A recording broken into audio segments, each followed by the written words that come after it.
Friends, आज मैं बनाने जा रही हूँ प्याज की कचौड़ी, जो कि बहुत ही कुरकुरी है और खाने में बहुत टेस्टी है। इसे आप घर में ज़रूर ट्राई कीजिए। तो फ्रेंड्स, आपका मेरे चैनल में स्वागत है और अगर आपको ये वीडियो अच्छी लगे तो चैनल को ज़रूर सब्सक्राइब कीजिए और नोटिफिकेशन के लिए बेल आइकन पे ज़रूर क्लिक कीजिए। प्याज की कचौड़ी बनाने के लिए हम बोल में डालते हैं 1.5 कप आटा और इसमें हम डालते हैं आधा कप मैदा। मैदा से थोड़ा टेस्ट अच्छा आता है, आप सिर्फ आटे से भी बना सकते हैं। और अब इसमें हम डालते हैं 1/4 कप घी। घी डालने से कचौड़ी बहुत ही क्रिस्पी बनती है और टेस्ट भी बहुत अच्छा आता है। और इसमें हम डालेंगे 1/2 टीस्पून नमक और सभी को हम अच्छे से मिक्स कर लेते हैं। हम बिल्कुल क्रम्स की तरह बना लेंगे आटे को।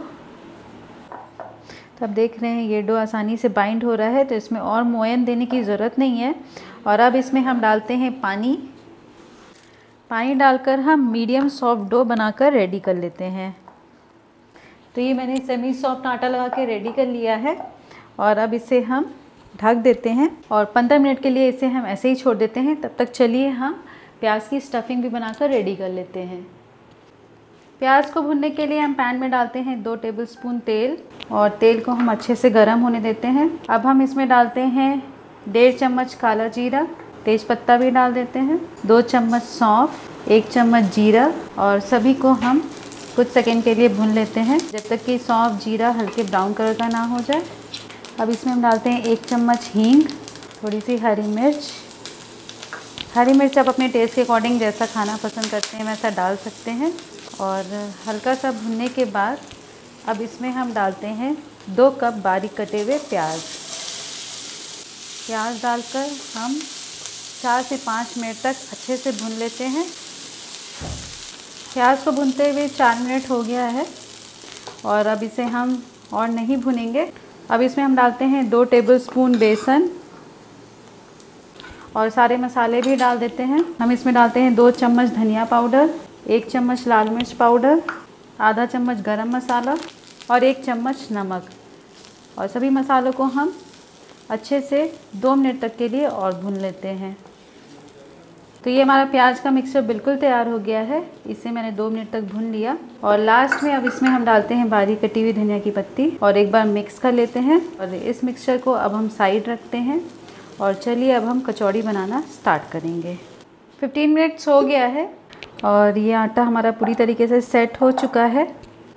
एक बार इसे हम और नीट कर लेते हैं।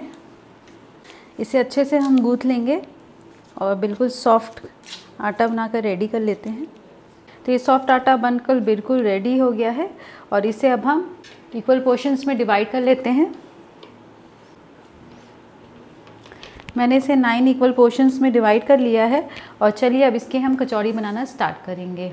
कचौड़ी बनाने के लिए हम लेते हैं एक पोर्शन और आटे को अच्छे से हम हाथों में रोल कर लेते हैं और फिर हमें इसे रोल करना है। तो हम इसे छोटी पूड़ी की तरह रोल कर लेंगे और अब इसके बीच में हम भरते हैं प्याज का स्टफिंग। हम लगभग 2 टेबलस्पून स्टफिंग लेंगे और रोटी को हम चारों ओर से अच्छे से सील कर लेते हैं।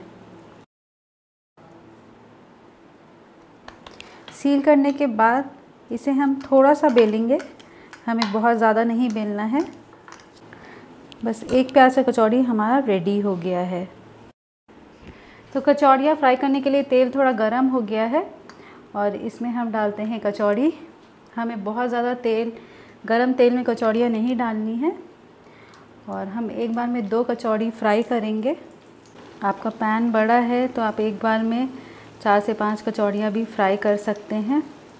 बिल्कुल हल्के हाथों से हमें इसे पलटना है। हम इसे उलट पलट कर तब तक फ्राई करेंगे जब तक कि ये गोल्डन ब्राउन कलर की ना हो जाए। ये कचौड़ियाँ बिल्कुल फ्राई हो गई है और इसे हमें नहीं फ्राई करना है। अब हम इसे पैन से बाहर निकाल देते हैं। हम एक एक करके इसे पैन से बाहर निकालेंगे और बाकी सारी कचौड़ियाँ ऐसे ही बनाकर हम रेडी कर लेते हैं। तो फ्रेंड्स, अगर आपको और भी रेसिपीज़ देखनी है तो यहाँ पे क्लिक कर सकते हैं और आपको अगर मेरी वीडियो अच्छी लग रही है तो चैनल को ज़रूर सब्सक्राइब कीजिए और नोटिफिकेशन के लिए बेल आइकन पे ज़रूर